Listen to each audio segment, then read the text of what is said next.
Hey, what's going on, y'all? It's another episode of Miles Sauce coming to you live. Can't say the basement no more because we in cars and we not supposed to be outside, but I'm breaking the rules a little bit just because I have social distancing. So, but welcome to Miles Sauce, y'all. It's another great episode. Shout out to the boy Nas. What's going on, Nas? How you doing, bro? What up? What up? I'm good. Ready for the show, baby. Oh, I love that. I love that energy. We got the homie Q here too. What's going on, Q? Say what's up to the people. Yes, sir. Feeling good, feeling great. I hope everybody holding on and staying strong through this, but we here. And we here, man. I'm in the passenger seat of my car, but I'm still here making sure I'm here for the people. I'm your host, Kels. And today we have an amazing guest on the show today. Our homie Sherrod is still dealing with some family things right now, but we sending prayers and loves out to him. But in the meantime, in between time, we have the lovely Xavia on the show. She's an author. She's a relationship coach. Hey, I have the pleasure to have you. And she's just an all-around amazing person. And consistency is key when you be in this relationship thing, let me tell you. So, Xavia, say what's up to the people. Hey, everybody. I hope that some of you out there already know me, but I'm ready to meet everyone in this new audience here on Miles Sauce. So let's get going. And me, us and the Miles Sauce people are definitely a pleasure having you. Q, let's kick it off and let's get to know Xavia a little bit. All right. Yes, in that introduction, he mentioned author. So first question I have for you, just so people can understand where you're coming from, you wrote a book about this relationship stuff, correct?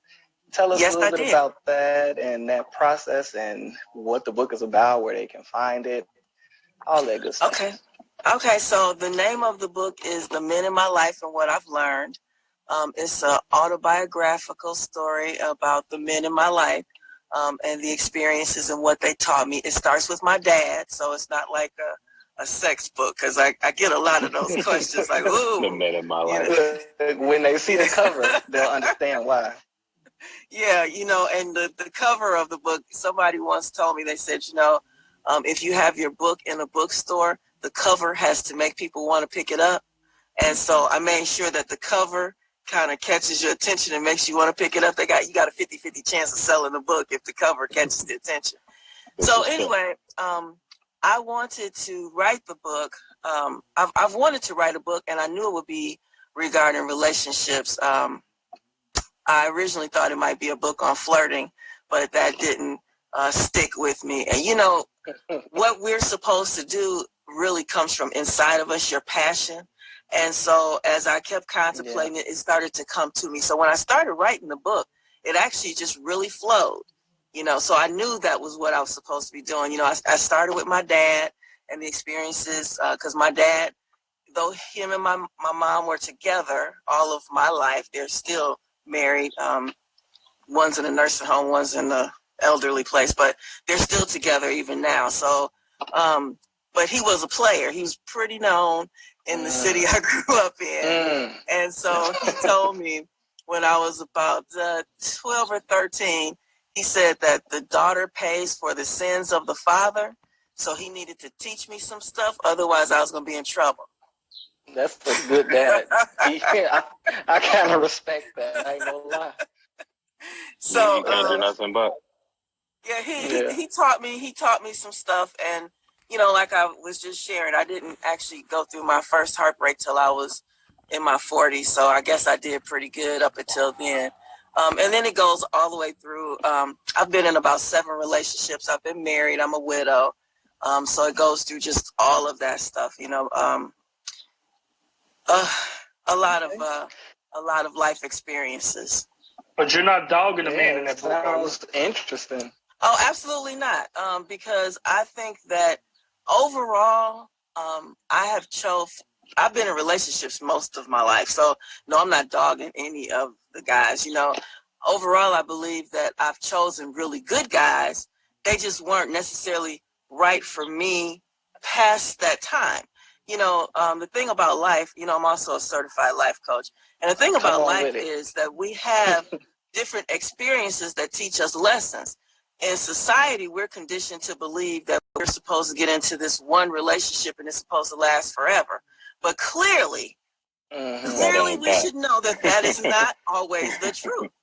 Not America. Sometimes we are put in situations and we're supposed to learn from those situations. You know, one of the things that I talk about when I'm talking about the casting call, because, you know, I'm doing a show. We're going to get there. Yeah. And one of the things I talk about. We know you amazing. The people of Mount South's going to know you amazing. Oh, okay. Well, thank you so much for thinking I'm amazing. I do what I can. Anyway, there you go. One of the things that I talk about, though, is that in relationships, the relationship that you're in takes you to where it's supposed to take you. And you're supposed to learn from that. So by the time we get to where we all are now, we should know a lot of what we don't want, and we should know some of what we do want. I would say we know what we want. However, a mentor of mine, who's also in the book, he was an older guy. Right after my husband died, I met him. He was married and stuff, so it wasn't like an older guy, younger woman kind of thing. It was really a business kind of thing. He was kind of a mentor. And we would have these conversations about relationships as well. And I used to tell him, I said, well, you know, I know what I want. I want somebody like my husband, you know. And he used to always tell me, he said, you don't know what you want. He said, you know some of what you want. He said, but you haven't experienced everything in life to know what you want. So we know some of what we want and some of what we don't want. And that's what these relationships are to teach us, the ones that don't work. So in saying that, you said, did I dog anybody?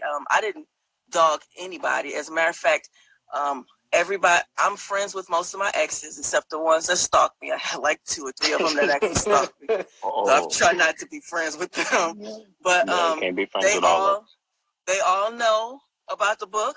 I've given everybody the opportunity to read the book that wanted to read the book. You know, my oldest daughter's father, he was reading, he said, I don't remember that. I said, you probably don't remember that. I remember that. Right, but you remember it. It's told from my viewpoint. So, you know, we all experience the relationships differently. Perfect. Now, that sounds very interesting. Where can I find it? You could get the book on in Kindle format. You can get it on Amazon. And if you want the paperback, which I actually autograph, you go on my website and order that through my website, which is XaviaFox.com. Anything of mine you can get on XaviaFox.com or Google Xavia Fox, and it'll take you to wherever you need to go. Perfect. So you brought up the show.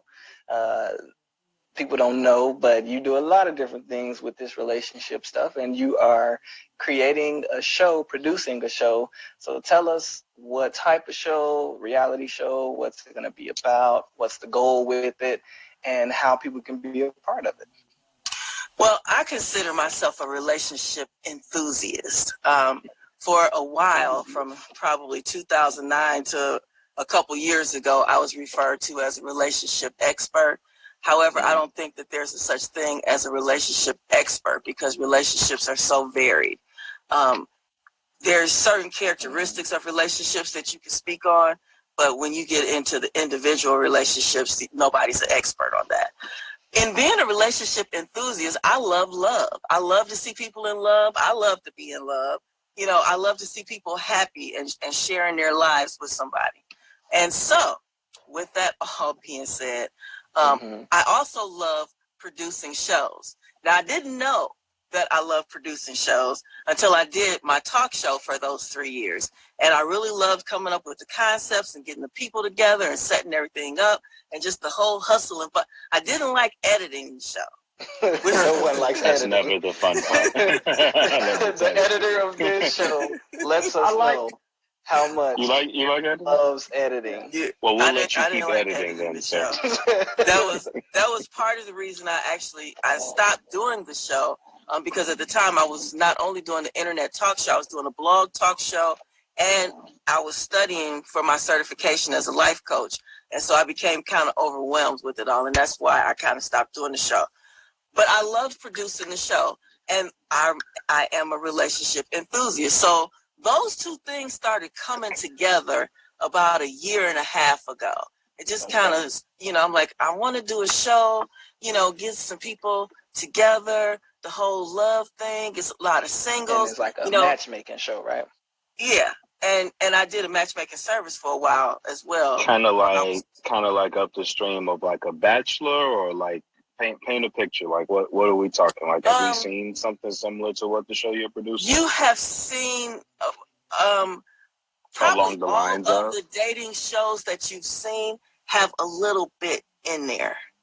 Okay. Millionaire Matchmaker, there's some characteristics from that show. There's some characteristics from all of them. My application is very detailed. I've been tweaking this application since 2002. I started out doing singles events back in the day. And I was just talking about the Chat and Chill, which led to my radio show. And I had a application back then that I used to kind of match people at the singles events, the mix and mingles. And so I've been tweaking that over the years. Now, during my talk show, I did a lot of men's panels and women's panels. I've done so many discussions on relationships. My Facebook page, I had relationship discussions. It'd be 200, 300, 400, 500 comments long. So I've gotten a whole lot of input, which has helped me with this application that I have now. So what made me do the show was I love producing and I love relationships. I've watched all of the dating shows, and so I decided that I wanted to throw my hat in the ring on that, because I truly believe that the application and screening process that I have is on point. I believe that the couples that I put together will make it. I've got a few married couples out there now that came together as a result of you got some success stories, hey? Yes, I have some success stories already. I have a couple kids out there. That's not mine. Of course, but they came from your well-doing. Yes, I have one guy that used to come to my singles events all the time. He always told me, he said, you know, you owe me child support. You should be helping me pay this child support. And I'm like, no, I can lead the horse to water. I can't make him drink. That was all on you. But yeah, so so the show, I'm doing the casting call now. The casting call started May 1st. It runs till June 1st. There is a screening process. Of course, you have to submit a headshot, a full body shot, and a short video answering 3 questions. Those questions are, what are you looking for in a mate? What do you have to offer a mate? And why do you desire a relationship? And then you complete your application. It's 183 questions on the application. Mm-hmm. It is very detailed. The more honest. That's 3 important questions right there. I was asking them, did they take some notes? Because that's 3 important questions right there. Yes, it is. The more honest you are, the more likely we are to truly match you. This casting call and the show is for people who truly desire a relationship. It's not for actors. Okay, so if you're acting and thinking this is an acting gig, this is not an acting gig. Right. This is for someone who truly wants a relationship. I mean, you know, we've been dating. I hear people talk about so there are people who do singles events, you know, the singles events. And I hear a lot of the guys say that the women at singles events are not often the women that they're attracted to. So we're alleviating that part on the application. That is one of the things that we address is physical attraction. Physical attraction is definitely an important part of a relationship. For some, there are others, and we ask that question too. What is most important to you? You know, is it the physical attraction or is it the personality that you're most attracted to? So we know which one is going to weigh heavier. If I got to go with, well, she looks like what he wants, but she is like what he wants, but she doesn't really, she's not 5'8", you know, because everybody has their preferences and stuff. So you're a real life Hitch, like, because Hitch is like one of my favorite movies. Like, you do this in real life, and you said 183 questions. So it's some real science to matching people up, because that's pretty thorough. Absolutely. I think dates will change if you ask those 3 questions at a date. That'll shake some shit up. Well, you know what? And that's another thing that I stress when I'm promoting it. I can ask up front all of the questions that you would be uncomfortable asking on a first or second date. And I have them sign waivers to say that I can verify and do background checks. So I know they're not lying. I was about to just ask about the background checks and the Yes. STD checkups and stuff like that. Well, I don't actually do an STD check. So Yeah, I'm like, some stuff you really gonna have to do on your own. You're gonna have to find out the hard way. The hard way. you can't do it all. It's some stuff you gotta handle on your own. Right, yeah, but I'm gonna do all of the basic stuff. And so another thing that singles complain about is just meeting somebody who's at the same place that they are, as far as desire in a relationship. And that's one of the things once you do the application and all of that stuff, we have a panel interview. So I have a marriage counselor, I have a clinical psychologist, I have my favorite married couple, and then there's me. And so we have a very detailed interview with that person. So if you get past the clinical psychologist and the marriage counselor and the married folks, because they know. Now, they know what they're looking for. Let these people meet each other, or is it going to be like they a blind meet each other? date type thing? You do eventually meet each other once we go through all of the checks and make sure. So the application is the only way you make the show is if you are actually compatible with someone else that filled out an application. Okay. So we've got a man and a woman, and based on their application, they're compatible. From there, they move on to the interview stage. Once we determine that they are emotionally and financially and physically sound, then they move on to the verification process. And we ask for references. So and one of them needs to be one of your exes. And so then we call and talk to some people about you and see what's going on with you, for real. Like my exes, I could give you all of them, and they would tell you that I'm just great. I'm sorry. Of course they I'm would. sorry, Miss Xavia. Hold on one second. Fellas. How many exes? exes? Y'all exes? Yeah, they could, for the most part. I gotta pick the ones you can talk to. Well, you provide the references, so I'm providing numbers. You provide the reference. Right, choose wisely. Wow, that's interesting, because I always thought like they just kind of pick like what any guy would want, or what that style of guy. I didn't know y'all went through that rigorous kind of process to matchmake. Oh yeah, absolutely. They need to be now I believe that in the beginning, Millionaire Matchmaker, when I was watching her show, one of the things that I felt that she did lack on was the fact that I didn't really see her go for a lot of the personality and in-depth type of stuff. It was really more, and maybe because they were millionaires, she didn't feel like they needed to have that connection or whatever. But it was more just what they looked like. Right. You had a millionaire, and then she would match him with this little Barbie doll chick that he thought he wanted or whatever. And that never worked. If you look at their statistics, they didn't really have a good success rate. And even with Married at First Sight, they don't have a good success rate either. They've had 34 couples go through there, and 9 have stuck. So they have like a 26% success rate. I think that's a little extreme, and I know they did it as an experiment, and because it was extreme, they knew that would get viewers. That I wouldn't want to meet somebody for the first time and marry him. So the way that I was telling you how we go through it. So once we go through the verifications, the background check, the panel interview, the references, all of that good stuff, then the first show, and I'm only going to talk about the first show, because then after that we get in. I don't want to give everything away. But the first show is I'm really looking forward to, because, okay, here's what could happen, right? What could happen? Let's say that I'm an applicant. Okay. And, men are submitting their application. I could be compatible with, let's say I'm compatible with 3, right? And then let's say one of the guys is compatible with 2. Of everybody that you're compatible with is going to be in this room. So everybody that's compatible, they might not all be compatible with each other, but like the 3 that's compatible with me, they'll be in there. And the 2 that's compatible with him, they'll be in there. this is where the whole physical attraction and chemistry part comes in.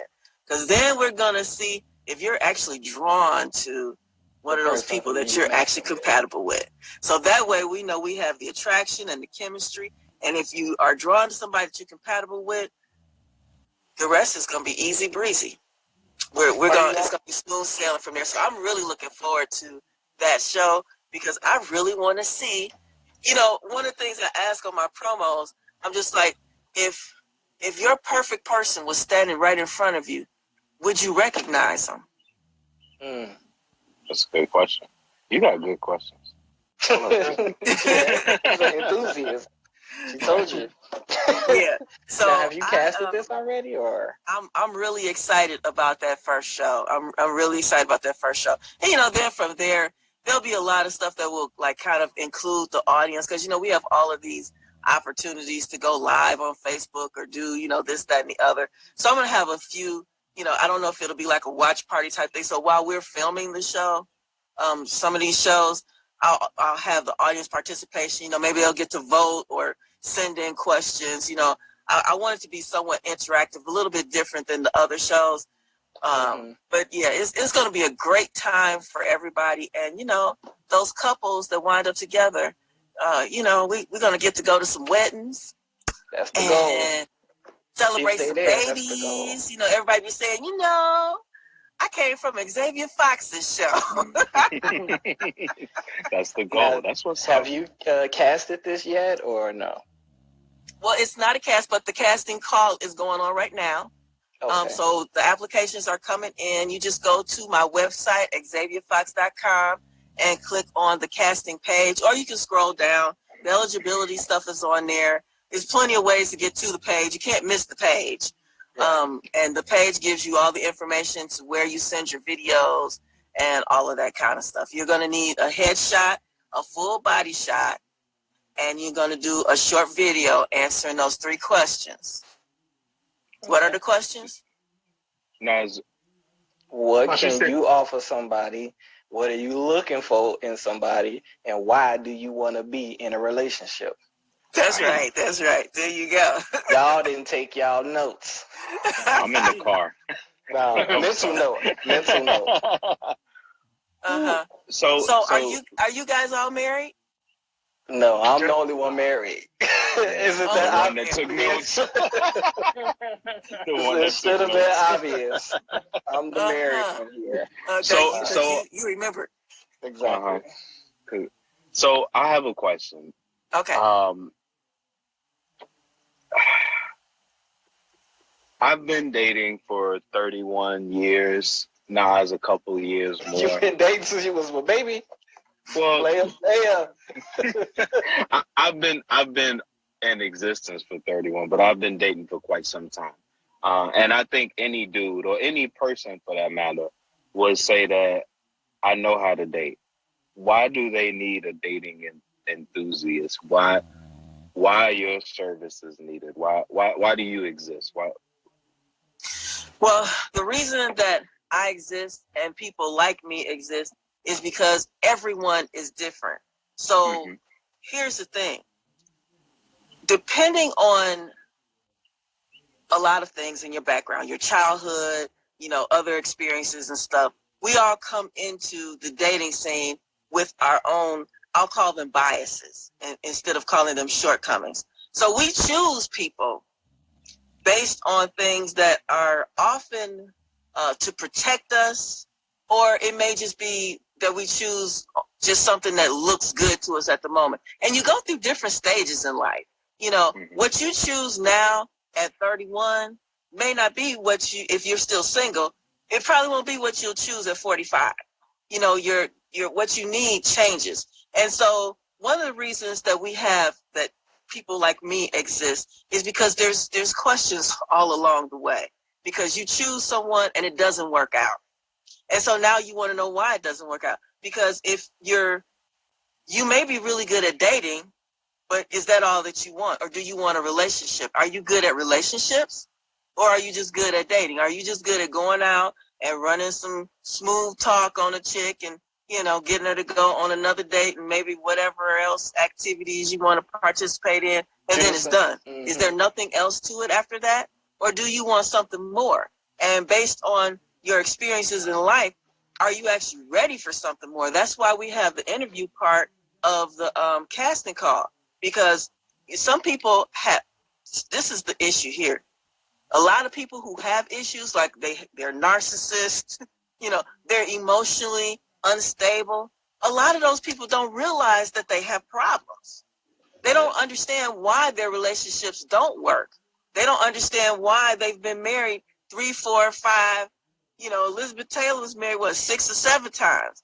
They don't understand, and they don't understand why they have the desire to keep doing that. Because some people do not like being alone. Some people don't like themselves, but they don't know that. Hey, social distancing and quarantining is revealing some things. Because some people, I've heard. They mind. Can't deal with themselves. I've heard. Yeah. I've heard. Well, you convinced me. You convinced me I'm ready for love. But I don't know if I'm able to answer 183 questions. Of course you are. Can I do at least 33 other questions or something like that? No, you got to do all 183. Because the first 5 or 6. That's how you really gonna find easy. your Nubian queen. Exactly. The first 5 or 6 questions are really easy. Now, there are a lot of questions where you get to write out what you're thinking and what you feel and all that other kind of stuff. But there's a good number of questions that are just yes or no. And then, like I was saying, the first 5 or 6 questions are really easy because, you just got to know your name and if you're male or female and all that kind of stuff. Your email address. You got to know your name. That kind of stuff. That's like 5 questions right there that you can't get that one wrong. So it's not that difficult, I don't think. So it's not multiple choice though. I can't just do A, B, C, D, all that. There is a question on there that asks why it's hard for you. Describe yourself, and there is a list of adjectives for you to choose from. So that is kind of a multiple choice, so that people don't have to sit and think, how do I describe myself? So we did make that one a little easy. You can just go through and check the boxes. So, and everything is right online. It's very easy to do. There are all of the releases and stuff because, once we start filming and everything, all of the releases are right in there. Everything is set to go once you do that application. Yeah, I see it's XaviaFox.com. It's GED ready. I get you. Yep, exactly. Even a dummy can do it. So I got a question. Well, there are some where you do have to write. So, that spelling thing, we know. That'll reveal some things, too. Hey, they might like them if they can't spell. They might be into on that. Facebook wondering why don't you know how to spell that? Yeah. So I got a question for you. That's why you got to have some forgiveness. Yes. Use your tools. Google will help you spell anything. So if you don't spell right. Spell check. Right. Spell check is your friend. I got a question for you. I like to use the thesaurus because I hate to use the same word over and over again. That's just a little thing with me. So, but yeah, the casting call is going on now. So if you are single and you are in Chicago and you are between the ages of 26 and 59, then go on over to XavierFox.com and click on the casting call page and fill out that application. Well, first, since we're sheltering in and we can't go anywhere anyway, go ahead and start working on your headshot and your body shot, get that stuff answering the questions. You ain't got nothing but time on your hand. Right. And she just answered some of the questions for you now, so. What are you about yourself? You just throwing it right at me. Skipping yourself, huh? No, it's not about me. It's not always about me, man. See, I'm trying to. Why are you trying to pass it out? It's about you too. You can hook them up with one of those 59-year-olds. Right. Hey, Q, you had a question. What's your question? I did have a question, but the conversation was flowing, so I didn't want to be rude. But I just wanted to know, out of all your, experience in many years of doing this, what is your best or worse story. Do you have a horror story or a relationship success that you're proud of? Yeah. I have a horror story, but if you ain't got one. I have quite a few success stories that I'm proud of. If you go to my website, I have testimonials on there, and and all the stuff that I get in my inbox. I've really and I do like helping people, and I've really touched a lot of people's lives. That just always overwhelms me. As a matter of fact, I've cried several times throughout these years of doing this, just because I've changed people's ways of looking at stuff.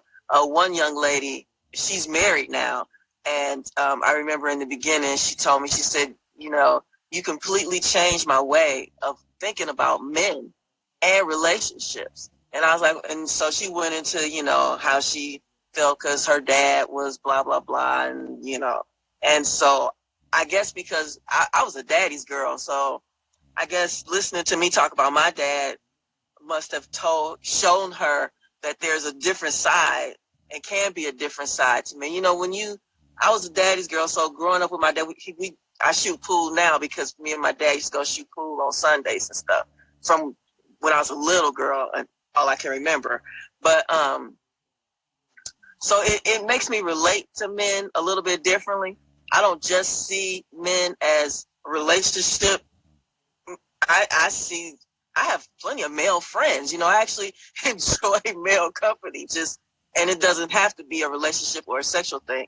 So those kind of stories are like my great stories. My horror story, I guess, would be when I was running the matchmaking service. I sent these two out on a date, and I knew the guy already. Actually, I knew the girl too, but I knew the guy. I had hung out with him at different networking events in Chicago, and so I knew him, and he was a really great guy, and they would have made such a great match. But he showed up to the date drunk. The Hennessy. Like totally drunk, and then she was a little boobalicious, and so oh my goodness.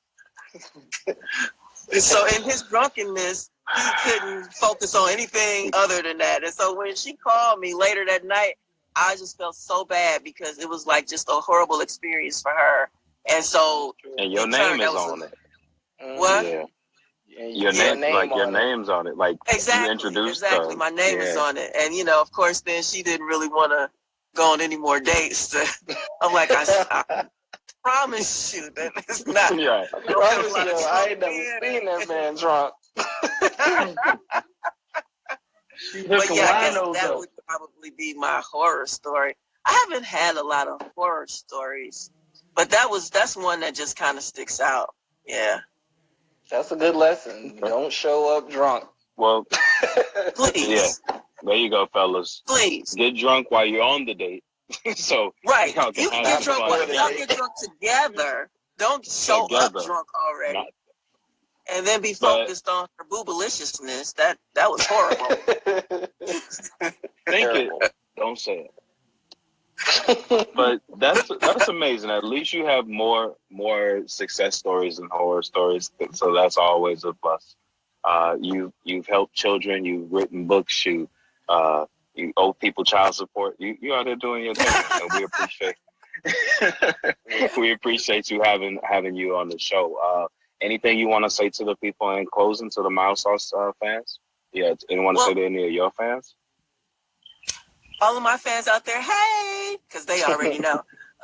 To Mild Sauce, I just like to say, if you are single, don't miss out on this opportunity. You can Google me, Xavia Fox, and everything that I'm doing pops up. The website is XaviaFox.com. No, we definitely gonna put the link on. Excuse me, we're gonna put the link on Facebook, on our Mild Sauce page, and on our Instagram page to make sure we should share and support it as well. So. Definitely, if they want the information, they can go straight to it for you. You get that to us. Absolutely. Well, thank you so much. I just want to thank you guys for having me on. It's been a lot of fun. Maybe you'll invite me back. Yeah, once the show gets going, I could come back on with some of the couples. Come back live. Mild Sauce exclusive. We got you. There we go. That would be cool. Let's make it happen. Yeah. All right, sounds we good look to me. forward to it. Well, Absolutely. in closing, make sure y'all reach out to Xavia. Anything y'all need relationship wise. This has been another amazing episode of Mouse. And review us. And as always, this is Mouse Talk. Out.